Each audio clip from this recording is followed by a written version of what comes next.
Alright, last 2 packs ng perfect order for this week. Medyo baka sakaling makaswerte pa ulit. Anyway, kumusta yung mga pumila dyan sa release ng Chaos Rising? Kuha ba kayo ng gusto nyo? So yung kapatid ko lumabas, nagpa-LBC.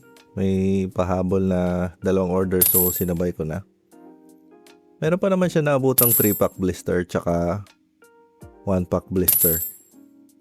So, ayun lang yung stock ko ngayon sa Chaos Rising. Wala pa akong balita sa pre-order ko. Sana today or sana bukas. Yung malaman ko lang kung anong meron ako.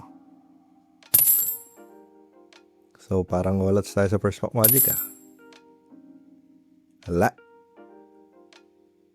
Playable pero hindi tayo naglalaro Tingnan natin dito sa last pack magic. Pero yun nga, meron tayong 3-pack blister tsaka 1-pack blister. Tingnan natin pag naubos na yung mga natitira kong packs. Pansin ko dito, kaya tumigil ako Pansin ko parang iba yung kulay ng nung last card. Ewan ko lang. Tuloy lang, last pack magic. Darkness Energy, Shinx, Spinarak,